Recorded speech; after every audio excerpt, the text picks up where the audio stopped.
Hey guys, welcome back for another chapter of AP US Government. Today we are going to be diving into the final chapter of Unit 1, which is going to be all about federalism. Federalism, up to this point, has been discussed as a constitutional principle. And so today we're going to dive into that principle and look at how it has functioned in the past, how the founders thought it would function, and how it functions in reality in our world today. You can check out our learning targets here, right? But with federalism, there's a lot of push and pull, a lot of tension between states and the federal government. And I summarize it sort of as who has power and in which cases. And so we're going to look at how that has changed over time, how it was designed under the Constitution, and move into the 20th century and look at the current state of federalism as well. We should probably start with a good example. In definition, federalism is a system where some sort of written constitution, in our case, the US Constitution, divides authority between two co equal levels of government. For our sake, that's going to be a national government and a state government. This is that federal system. The Constitution sets up the framework. It sets some boundaries, but there's a lot of gray area. And so that creates this ongoing tension over who decides and in which cases on what policy issues, right? We have a number of federalism cases dealing with marijuana, legalization of marijuana. I'll talk about that in a little bit. Public education, marriage, both interracial marriage, same sex marriage, and I would say more recently, abortion is definitely one that is frequently going through the courts. And so the key theme that you'll find throughout kind of this whole chapter is that boundary is constantly contested and constantly shifting. You have some space on your paper to write down a little bit about this case study, but I think it's a great example of the long-standing debate over federalism, particularly when it comes to the issue of marijuana and legalization of marijuana. So California was one of the early states to allow the use of medicinal marijuana. California's Compassionate Use Act, which was passed by their state legislature in 1996, had permitted medical marijuana under state law, of course, with certain requirements and regulation. But the federal act, which is the Controlled Substances Act, classified marijuana as a Schedule 1 illegal drug. Okay. Marijuana is still an illegal drug under the Controlled Substances Act. There has been discussion of changing it to a different schedule or something like that, but it is still illegal federally. The clash ultimately became a landmark test of federalism, and can states diverge from federal law? Should they be able to? In what cases? How far does national authority truly reach into the state? I'm going to give you specific examples of the Supreme Court case that follows regarding this law in just a minute, right? Particularly when it comes to marijuana or any drug trafficking for that matter, Congress has sort of sorted that under their commerce power, right? The Commerce Clause gives Congress the power to regulate economic activity between the states. And so that's where the Controlled Substance Act is sort of justified, right? And the stakes in this case are going to be big, right? Because anytime we're looking at cases like this, whether it's medical marijuana, it's legalization of same-sex marriage, it's abortion. These are all important policy issues to think about who should have the power in this case. And so the case that eventually gets to the Supreme Court is called Gonzalez versus Reich. It comes to the Supreme Court in 2005. And this is sort of the landmark federalism case about the issue of medicinal marijuana and federal drug law. Okay. So Angel Reich and Diane Monson had used medical marijuana legally under California's Compassionate Use Act. Local officials had confirmed that they were in full compliance with state law. They weren't buying from like out of state entities. I believe they were growing their own or were buying from a local grower. So, in the state's view, this was an intrastate commerce issue. This is something that only dealt with California and California citizens, and it's nothing that the federal government should have been able to reach their hand into. Now, the federal law, as I've mentioned, the Controlled Substances Act, had classified marijuana as illegal, and as a result, the DEA, which is the Drug Enforcement Agency, had destroyed all of the homegrown plants regardless of the state's authorization to grow those plants. So this sets up the conflict, right? Should the federal act override California's medicinal marijuana law? Can Congress regulate something that is purely local and non-commercial, right? Not buying and selling, it's homegrown, under the Commerce Clause? And so the Supreme Court is asked to decide. In this case, they rule 6-3 against Reich and Monson. The court ultimately emphasized the use and validity of the Commerce Clause, that commerce can regulate interstate commerce, that's economic activity. That's the plain text language of it. But their defense of that is that even if the activity is local or non-commercial, as it was in this case, Congress may regulate any activity if the overall market substantially affects interstate commerce. Okay? We see a lot of federal police power when it comes to drugs, when it comes to really trafficking of any kind. Anything that is a big market and can affect commerce, you might have more federal police power over, in part due to this case, but others like it as well.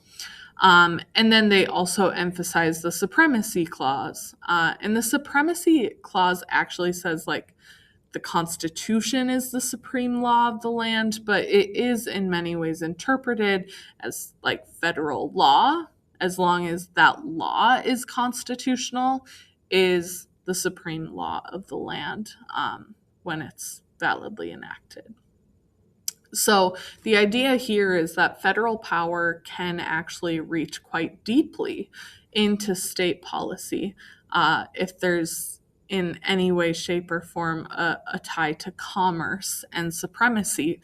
And we're going to talk about another required case in a little while here called U.S. versus Lopez that deals with gun regulation, particularly guns in school zones, and that is going to fit into commerce as well. And we'll look at what the Supreme Court decides on that. But federalism is always a changing landscape, and particularly when it comes to marijuana and abortion today. Those are a couple of key issues in the post-Reich era. And so we're going to look a little bit at the landscape today. So as of 2026, 24 states and the District of Columbia have allowed recreational marijuana use, even in the post-Reich era. Okay? Now, many of these state actions have been brought forward by citizens through measures and a petition process and all of that. So, what that tells me is that in many of these states, there is public support for legalizing the use of recreational or medicinal marijuana. We have seen it a few times in North Dakota as well.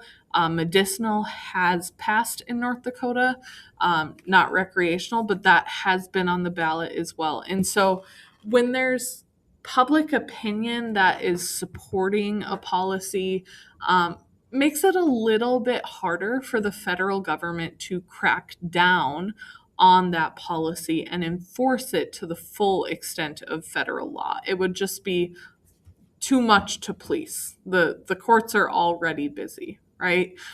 So the federal law does remain in place. It doesn't just define marijuana as a Schedule One substance. There's all sorts of other drugs that are laid out in that federal law.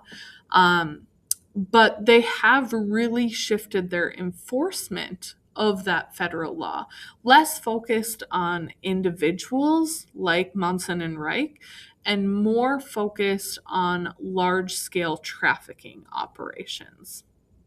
So, despite that ruling, access continues to expand, and federal courts are cracking down more on trafficking than they are individuals. The law has never changed, not at the federal level, but the conflict still exists. It just looks different today. And sometimes we think of states as sort of policy labs, like places that we could try something out before it goes countrywide, before it goes national.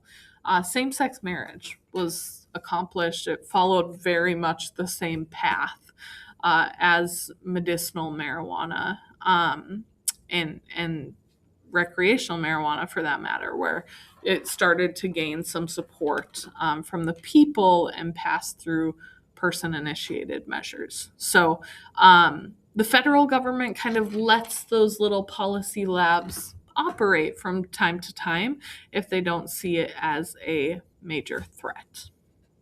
Now, we got a lot of vocab on the next few slides here, so I apologize, but we got some examples too. So, a quick comparative lens, why the federal system is unique, what are the other options? These are the other options. So first we look at a unitary system, and a unitary system would have been what the colonists were organized in under British rule. In a unitary system, the central government holds all of the power. They might choose to delegate power, delegate authority to sort of subnational units. You might think of that as like in the United States today, the federal government runs the US Postal Service, but you have a post office near your house, right? It's still an arm of the federal government. The unitary systems do that frequently to make government more efficient and accessible, but at the end of the day, there is only one level of government, and that is the national government. This is by far the most popular model across the globe today. You have a few examples on the slide here, but I can tell you that this is the most popular model. And it does work pretty well for countries that are geographically smaller and maybe have more of a homogenous population, and those sorts of things, right? Because one of what you'll see when we get to the federal side, it's a lot of larger countries, right? Countries that might be more diverse geographically, economically, all of those things that might lend themselves better to a federal system. The confederal system, right, is what we tried under the Articles of Confederation. It's where the states or the subnational units dominate. The national government itself is very weak and depends on the states for resources. Now, I don't have really any modern examples of confederal systems, because when we've tried them, they haven't worked all that well, right? And we found that out pretty quickly under the Articles of Confederation. The closest thing I can think of as a modern example would be more global or more regional. So, for example, like the European Union is made up of many European nations that choose to participate. And they work on things like shared currency and immigration law and environmental law, right? And things like that. And so they've chosen to give some of their powers and their resources to a higher level. The United Nations, groups like that might be more similar, but I can't think of any that exists at the nation level, the country level, right? And then we have a federal system, and a federal system exists in about 30 countries across the globe today, including the US, Mexico, Canada, all very geographically large. Nigeria uses a federal system as well. And in a federal system, like I said, power is constitutionally divided between multiple levels of government. And those are co-equal levels, right? States have their sort of world that they work in, and the national government has their world, and they are equals, right? In many ways. So those are our three systems. I mentioned about 30 countries across the world today use that federal system. Those 30 countries are home to about 40% of the world population. So this is what a lot of people are familiar with as well. But at the time the United States is trying it, it's sort of a bold new idea that hasn't been tried in practice. And it comes with some growing pains as well. Now we're going to look at how this power is actually divided in the Constitution, and we give all of these different types of powers their names. So the first is enumerated powers. We don't want to make it too easy on you, so we have three words for enumerated powers. That is enumerated, expressed, or listed. I would venture to guess most of the time College Board is going to use the term enumerated, but these are powers that are explicitly listed in the Constitution, many of which are found in Article 1, Section 8, on the section of congressional powers. But some examples of things that the national government has exclusive control over. States cannot touch it. States cannot make money. They cannot declare war. They cannot make their own treaties. They cannot make rules for how we naturalize citizens. They cannot regulate interstate commerce or foreign commerce for that matter. So these are all things that only the national level of government can do.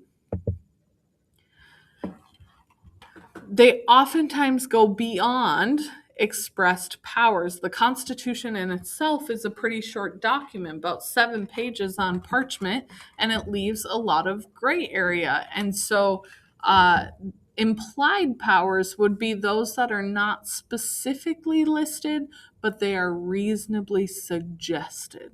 Okay. And the basis of that suggestion is something called the necessary and proper clause, sometimes also called the elastic clause. Now, the necessary and proper clause lets Congress pass laws that are necessary to help carry out its enumerated powers. So you think of something like coining money or borrowing money or establishing credit. All of these things are listed in the Constitution itself. How do we do that without a bank? We need a national bank, right? We need to have some sort of bureaucratic institution that helps us do all those things, right? So implied powers might be things like creating the IRS, an agency to collect taxes, right? The national bank I mentioned, which if you've seen the musical Hamilton, you know some of the discussion around the national bank. He argued strongly for that under the necessary and proper clause. But it can even be things like Creation of military branches that are not named. Everywhere in the Constitution it says armies and navies. Well, what about the Air Force? What about the Space Force, right? That is all use of implied powers.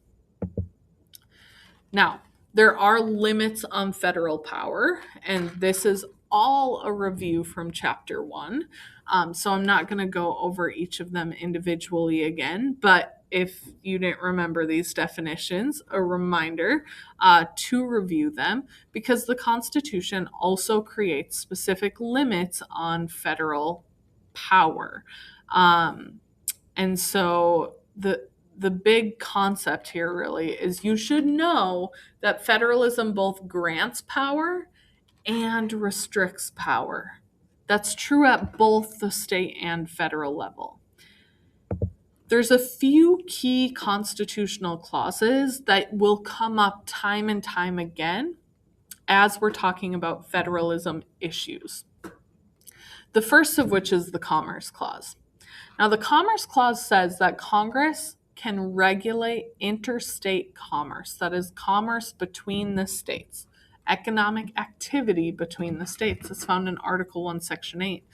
And the Necessary and Proper Clause is going to, in many ways, be used with the Commerce Clause to greatly expand federal power over time. But we'll look at that in a second. The Commerce Clause I sometimes call the most used and abused clause of the Constitution. It has been used to do everything from regulate licensing on interstate waterways to protecting civil rights to outlawing guns in school zones, right? Now, at face value, some of those things might not seem like economic activity directly. But if you take a closer look and dive in a little bit, I think you can start to understand how many of these things do affect the economy in some way, shape, or form, and that has given Congress pretty wide authority to have some control over some things that they maybe otherwise wouldn't. The Necessary and Proper Clause is also sometimes called the Elastic Clause. And this is the clause that supports implied powers and helps Congress really implement their enumerated powers. And the Supreme Court has upheld the Necessary and Proper Clause basically since the beginning. By the early 1800s, they've heard some federalism cases and they've upheld the right of the federal government to do more than what the Constitution says in the plain text, as long as they can justify doing more under the Elastic Clause or the Necessary and Proper Clause. The Supremacy Clause is found in Article 6, and that's going to say that the Constitution is the supreme law of the land, or valid federal law fits within that as well, and would override state law when it conflicts. Now, that being said, as we said with the marijuana issue, you have that confliction of state law. The federal government has decided to be more hands-off in their approach of giving that overridden.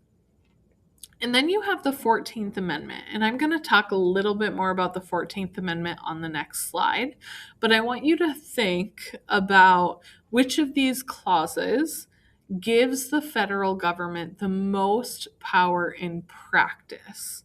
And think if you can pull any examples from today's lecture or from your experience or prior knowledge to defend your choice, right? Again, it's a good idea to use that claim, evidence, reasoning type of organization to practice some of those key AP skills.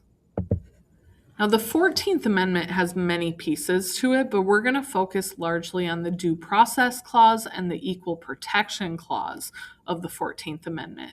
The 14th Amendment is ratified as part of the Reconstruction Amendments. It's ratified and added to the Constitution in 1868, and it really reshapes federalism by giving the national government some power to hold states accountable when states are violating people's rights. And this is an important piece, especially following the Civil War, because for years, right, Southern states in particular had been denying people of color their very, very basic human rights.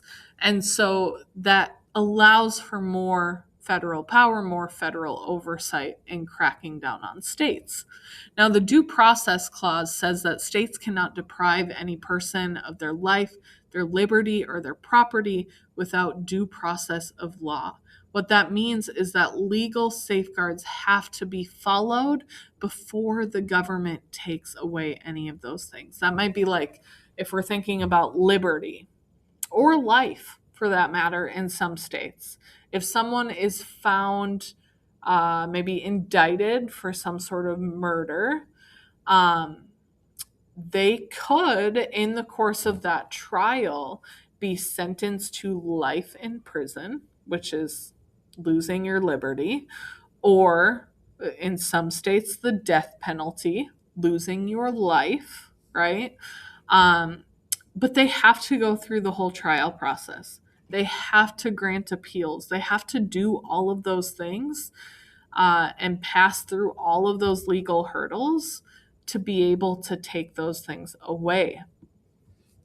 Equal protection says that states must apply the laws equally to all persons. And it prevents discrimination based on race and other factors, ensuring that there's uniform treatment under the law. Okay. It's not always perfect, but a lot of cases have been brought in regards to civil rights, whether it be race-based discrimination, gender-based discrimination, etc., under the Equal Protection Clause. One of the cases that we're going to look at this year that is an equal protection case, and one that you're probably familiar with, is Brown versus Board of Education, which is Linda Brown's case about school desegregation, right? And this all has an impact on federalism too, because ultimately it strengthens national power and essentially gives the national government the power to be the babysitter over the states when it comes to things like civil liberties, discrimination, and so on and so forth. Now, those last few slides leave a lot of room for the federal government to grow their power over time, and that has certainly happened. But the states are not left out. The states have a few safeguards as well, right? Particularly, you're going to see in a lot of these cases, federalism type cases, that the 10th Amendment is going to come forward as an argument for state power in that case. Okay, the 10th Amendment says that powers not delegated to the United States and not prohibited to the states therewithin are reserved for the states and the people. We call these reserved powers, right?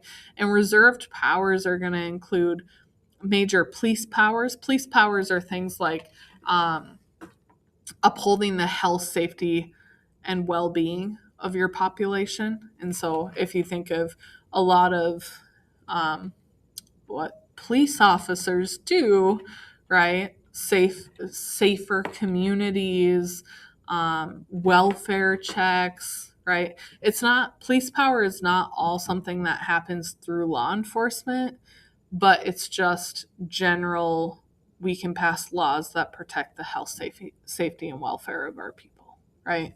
States can also do things like run elections, create and organize local governments. They play key roles, key constitutional roles in amending the Constitution, right? That, all that being said, I think probably for the first 200 years of US history, the 10th Amendment was more of a principle than a strong limit, at least in the views of the court. The Supreme Court, basically up until the mid 90s, is going to continue to expand the size and scope of the federal government, and that like pretty much explodes after the Great Depression and the FDR years. The government just gets huge, right? And it stays huge. That being said, we're in sort of a new era with interpretation of some of these federalism issues. We'll talk about that at the end of this lecture. The final type of power we're going to talk about are called concurrent powers, and these are going to be the powers where both have authority. Both levels can act. It's shared authority. Concurrent just means shared. So some examples are going to be things like taxation, borrowing money, establishing credit, all of those different things. If you think of taxation at the federal level, we pay income tax, but at the state level, we pay state income tax, property tax, right? Sales tax, all of those different things. So, states also do their fair share of taxing. That being said, there's a lot of states in the more modern era that have a lot of trouble with debt and having to keep a balanced budget. North Dakota is not one of those, fortunately, at this point, because we are a pretty resource heavy state. So we can usually pay our bills. But states have some limitations on debt that the federal government doesn't have, as evidenced by the many, many trillions of dollars in debt that the federal government can go. But those are shared powers, right? All the money stuff, except for printing money, is really concurrent power. They have shared legal powers, right? They both have the power to make and enforce their own laws on their subject areas that they're supposed to work within. They both maintain a court system. So we have state courts, municipal courts, federal courts, right? All of those different things. Now, there's advantages and disadvantages to this system. I think one of the major advantages of federalism is cooperation on projects. You think of something like the interstate highway system. There's a lot of cooperation between state and federal entities on something like that. You talk about something like the FM diversion. A lot of cooperation between state and federal entities on that as well. It's shared use of resources. It helps get things done a little bit quicker if they're both willing to play the game, right?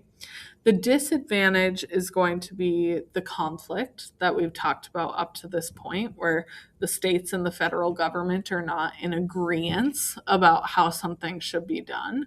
And then sometimes there's duplication.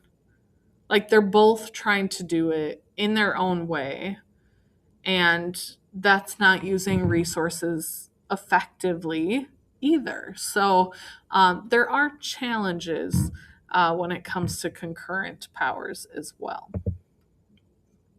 Now, what's the role of local government? You have a question here. Why is there no debate between the powers of state and local governments?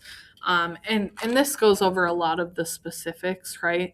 But the basis of it is the U.S. Constitution does not guarantee local governments. It guarantees state governments.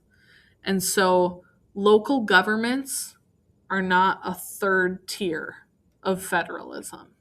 Local governments are a creature of the state governments that create them.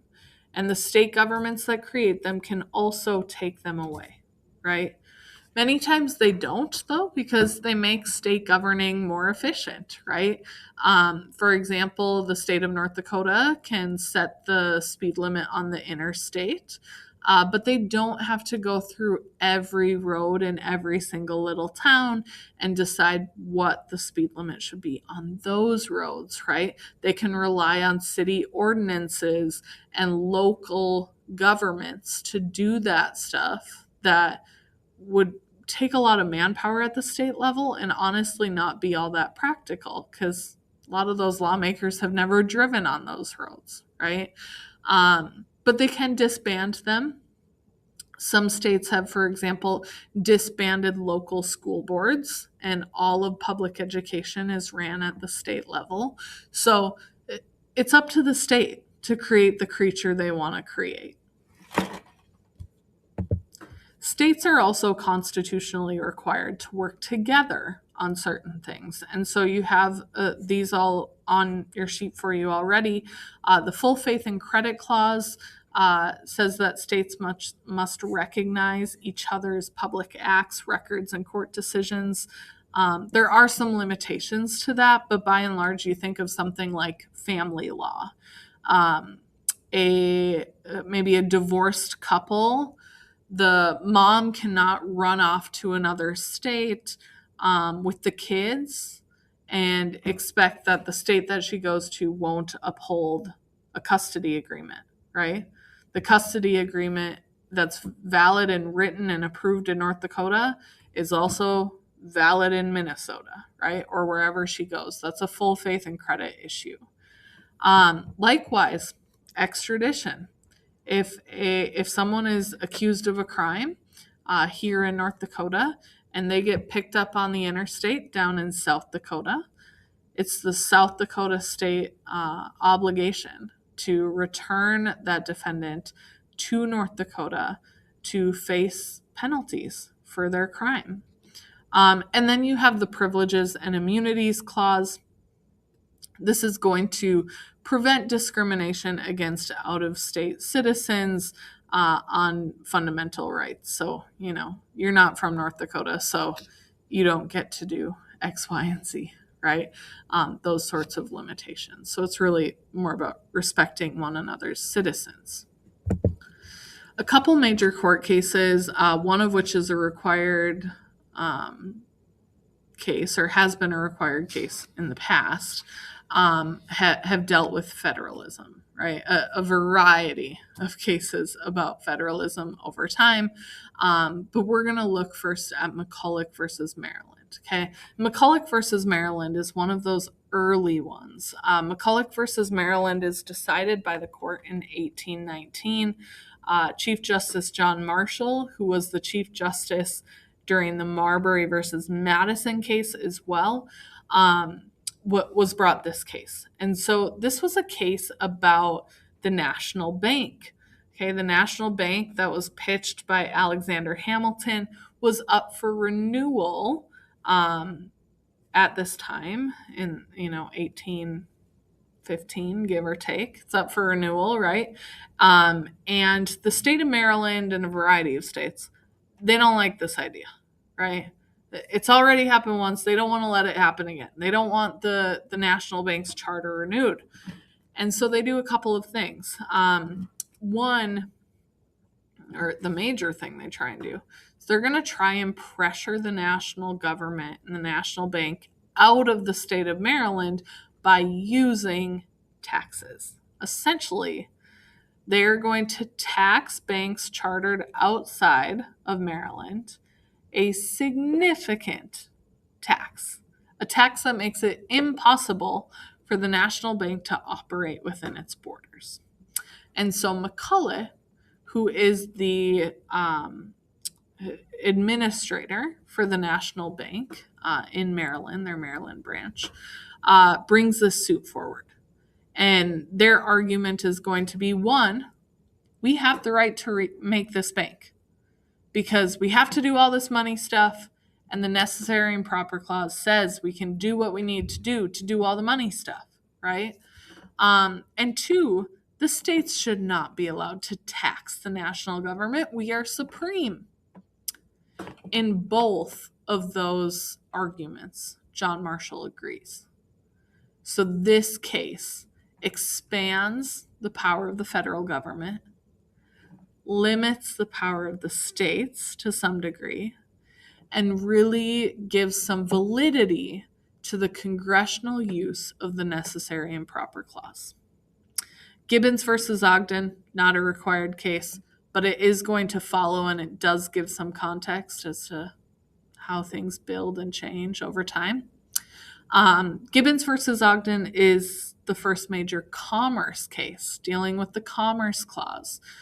These two gentlemen were operating steamboats in the waterway between New York and New Jersey, and one had a federal license and one had a state license.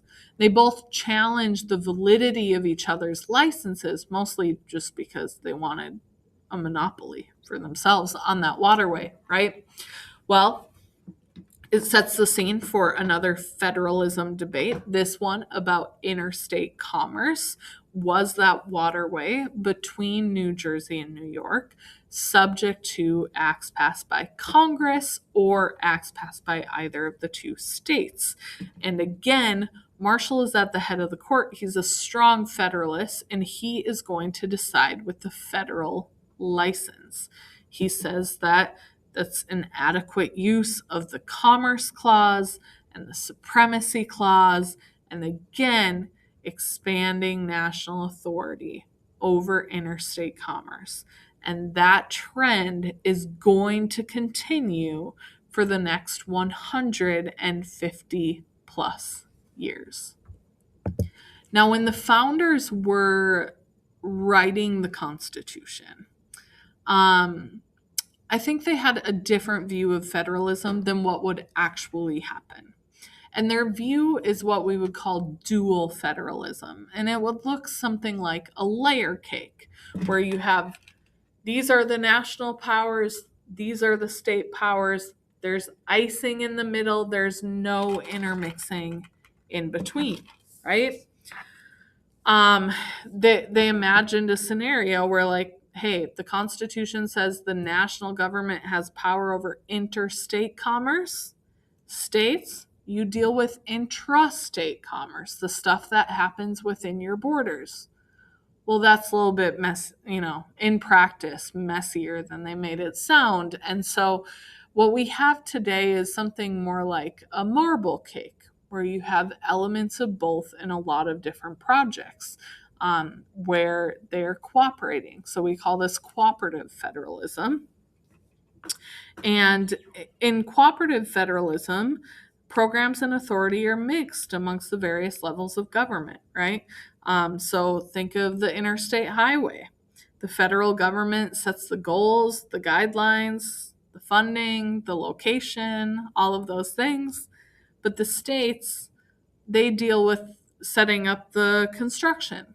They deal with the ongoing maintenance, right? They make proposals for where exits need to be added, right? All of those different things. And even at the local level, you have some enforcement and some cooperation that has to happen because, say, for example, they're doing construction on the interstate and the roads through town are going to be more busy so people can avoid the construction. Those sorts of things really require the cooperation of state, local, and federal authorities. And so in reality, federalism looks more like a marble cake. When it comes to modern federalism, a lot of federal-state relations today deal with a lot of money and who funds projects, right? And things like that. And so I want to talk about a couple of different ways that the federal government can exert some influence through money. But that money is also helpful to states, to states that are otherwise facing large debts, are lacking resources, so on and so forth. So grants are just federal money to pursue certain priorities, okay? Many times national priorities. Now, back in the day, they used to use what was called a categorical grant. And a categorical grant was designed for a specific purpose. It might be something like, this is money to build new schools or build new hospitals, right? The problem with that is that sometimes that is hard to adapt to your local need. Say, for example, sure, we can build a hospital, but we don't have the workforce to staff it, then why are we building a hospital, right? What else could we do to improve healthcare outcomes in the state? And so, starting in the 1960s, categorical grants were kind of the way Congress was going. And at the same time, they're designing these grants based less on what's being demanded by state leadership, right? Governors saying, hey, we need money for this, we need money for that, and more on just perceived national need. What do office holders think states need, right? And if we look at the data on this, for example, prior to the 1960s, the vast majority of grants were granted for transportation uses, building roads, maintaining roads, right? All of those things. In the more modern era, most grant money has flipped to healthcare, perceived national need, right? Whether states want it or not. I would say most states want to take the money, right? But there's been a change in the categories that we are covering because it's more about what office holders perceive as a need, maybe than exactly what giving governors exactly what they want, right? And so there's this shift to block grants, and block grants serve a broader purpose. They give the states more discretion, more authority. A block grant might be for something like rural health care. Okay, well, in some states, that might look like building a hospital in a small town. But in many states, they're not going to be able to staff that hospital anyways. So that might look like we are spending money on our rural ambulance service to make sure we can more effectively get people in need to a hospital, right? So they can take that money for rural health care and they can figure out how it makes sense. A lot of the COVID funding was set up as block grants for school districts. Figure out how you want this to work, right? Now, sometimes mandates or what the federal government wants you to do, sometimes those things are unfunded, meaning you have to do it whether you take the money or not. States usually have a bigger problem with that, but in a variety of cases, it has been upheld. One of those cases would be like ADA compliance, right? Businesses have to cover the cost of making sure that their buildings are handicap accessible. And that's a mandate that's required under the Americans with Disabilities Act. But it doesn't come with a paycheck from the government, right? Sometimes they try and use some sort of funding, like, hang a carrot in front of the states to say, hey, will you do this and then we'll pay you this, right? Or if you don't do this, we're going to cut your funding, okay? The Reagan administration, you have an example on that in your notes that deals with the transportation budget. And basically, every state sets their drinking age, but nationwide it's 21 because in 1984, President Reagan had required the states to raise their drinking age to 21 or lose 10% of their highway and public transportation budgets that were coming from the feds. Well, states didn't want to do that, right? There is rivalry amongst states as well. You have a little bit in your notes on that about how as populations shift from, say, the snow belt, which would be where we're located, to the sun belts, the warmer areas, sometimes the government unfairly helps regions that are more populated as, at the expense of others. This is more of an issue when grants are based on a distributional formula. Like, okay, you have this many people, so you get this many dollars. California has this many more people, so they get this many more dollars. But depending on the project, a single allocation formula like that does not always work, right? Because, say, for example, it's for building schools. The cost of building a school, you know, it changes some, but not a ton, just solely based on your population, right? Or building bridges or building roads. All of those types of things have sort of a set price, and how many people you have using them matters some, but it's not everything, right? So it's always changing, right?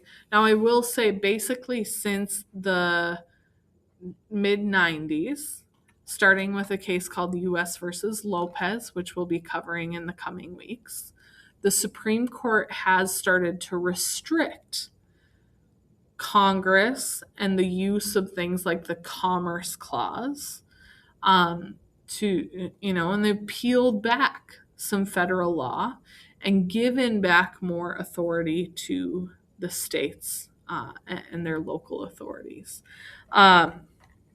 We call this like a devolution revolution. Okay.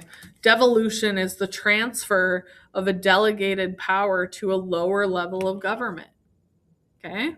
And we've seen lots of shifts. We've seen shifts on guns. We've seen shifts on abortions. We've seen shifts on all kinds of things. And many Americans do favor devolution. They like the idea of states having more decisions, making more decisions, right? There's been a lot of, devolve or get rid of the Department of Education, give it back to the states, right? But the challenge of that often means cuts in government funding as well.